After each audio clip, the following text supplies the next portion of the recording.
I just want to get a quick video of my find yesterday. Not sure exactly of the year on this machine. The Briggs actually shows it's 81, so that puts it at 40 years almost. However, I think this deck is possibly, I want to say, in between the years of 1965 and 74, so I think we're putting it quite a bit earlier than what the engine sets. You can see the serial numbers on this. It's 30 LPF 1122, so that's the serial number.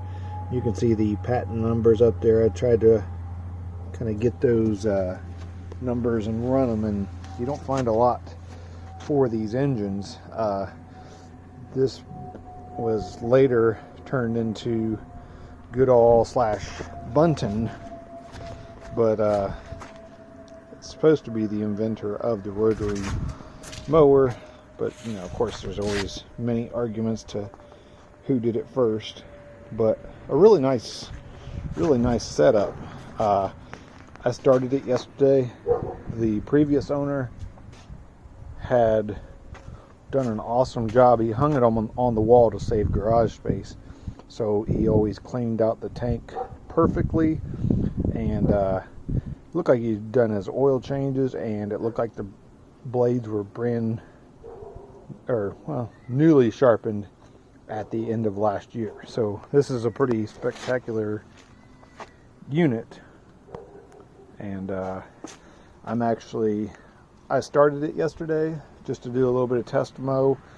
I've mowed a lot lower than this even touched yesterday, so I didn't do a good mow. So that's what I'm kind of doing right now. I'm going to take the wheels down a little bit, and I also didn't have the self-propel mechanism hooked up yesterday, so I haven't even seen that pull yet. But I guess this is the way the old lawn boys used to kind of work, is essentially, you know, a big transmission drive, you know, worm drive type of system, to where this rolls and then rubs up against your regular tires. So that's what kind of propels this, and that actually makes pretty good sense, you know, compared to most systems. So we are going to try a little. After, I got to find a little cotter pin for the assembly right here, just to kind of keep that on. I don't know where it fell off at. Luckily I found my washers right here on the drive. But so that's what I'm going to do, put that cotter pin in and see if we can get out there and see if everything works as it should. Alright, we're going to see if we can start the Goodall 3.5 horse Briggs & Stratton.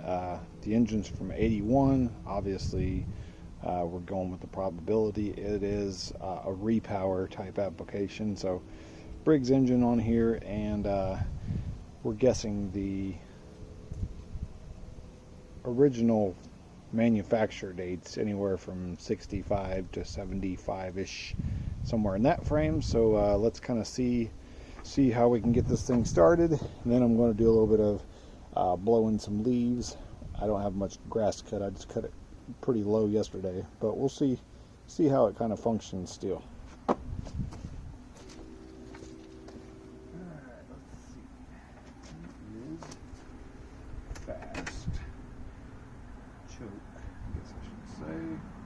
Let's see. So this is back, and that should be ready to start.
had it cutting way too short.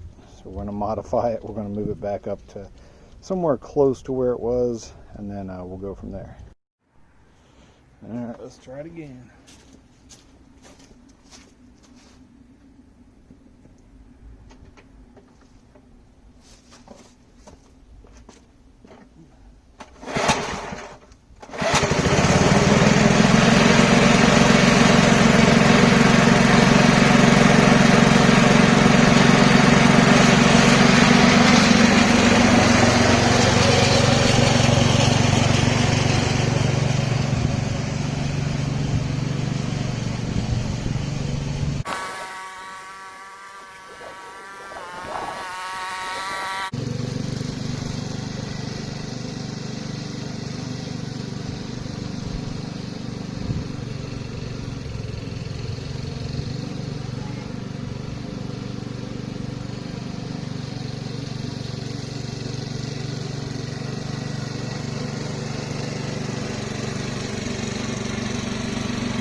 so that's just about it. To kind of show you some little cool things I noticed about it is it actually does have a suspension. These are fully adjustable. You know, just pull the pin out, slide it up and down. One of them is broken, so they had to use, you know, an old bolt and nut just to kind of keep that. But other than that, it's pretty, you know, reliable, tried and true type of system. But I'm using this as just kind of like a handbrake right now. But normally you put that on, that just brings it up. Actually, you know what? I think I'm mistaking that for suspension. It's these screws are just kind of like they hold it there. They kind of lock it. I've seen the screws moving around while I was operating, and I was kind of thinking it just had that built in as a suspension. But it looks like it's just for the propulsion mechanism. So let's put that back on, lock it in. Obviously these are gonna need replaced. I'll see if those are still available in any type of website still. Probably be a tough one, but if not, we can always just take the angle grinder and kind of cut deeper divots, see if that'll work for it. Let's see. So the mulching capability is terrible. However, I mean, you can see from this, those are absolutely tiny little blades of grass. So it does do a great job of mincing up what it does. However, it doesn't just kind of like bring it back up and bring it back up and, you know, keep doing that. This is all being done in one swipe pretty much. So you think, oh, that's impressive, but I think it's because it tries to bite off so much. You know, the engine really can't handle it that much. I'm going to see what I can do to make the RPMs go up a little bit on this mower. I think it's too slow, and I think if I get a little bit more power out of it, I think we're going to benefit quite a bit more. So basically everything's working. I slid these. I think I went the same, a little bit lower in the back actually, which normally people prefer going higher in the back, lower in the front. But overall, I mean, you can see it definitely doesn't mince your leaves up like you're accustomed to seeing on a recycler type mower or anything like that. But as far as just the grass cutting quality, I mean, it's really not bad. Over here you can see where I burned it, where I was cutting way too low right off the gate. But I mean, overall, like on the straightaways, this thing does awesome. So it's kind of a cool thing that I get to, you know, check out an old mower, you know, vintage mower on a yard. And I was so grateful that the gentleman that had it before me actually drained it and kept it in really good condition. So right over here is where I actually burned it just from running it too low. But we adjusted it and pushed it back up a little bit, and you know, by the time it got to this area, we were back on track. So as you can see, you know, not bad at all. With this mower, I definitely would not take more than an inch at a time off, so you'd have to be pretty religious in the summer to make sure every 4 days you're cutting, or you're gonna do it. But otherwise, I mean, the propel was great. A lot of fun trying to mow it with that. Hey Uriah, can you lift up the back of this mower for me, just so I can show under the deck? All you gotta do is kind of push it down to the ground. Yep. Okay. I'm just kind of doing this so I could show that there's one main blade and two little auxiliary blades that are actually running, and those are some tiny little guys. So one main, which is probably, I don't know, it looks like maybe an 18-inch, and then you have out on the sides, you know, another 10-inch maybe. So I guess that would be somewhere around, you know, so 18 and then another 10 would be 28. It's supposed to be a 30-inch cut though, so probably this may be a 20-inch. So yeah, that was actually quite fun. We're going to tinker with this a little bit more, try to get the RPMs up, and that'll be a wrap for this one. I'll probably just start it one more time to kind of show what RPMs we finally set it at, and look up the Briggs engine online. After that, we're done.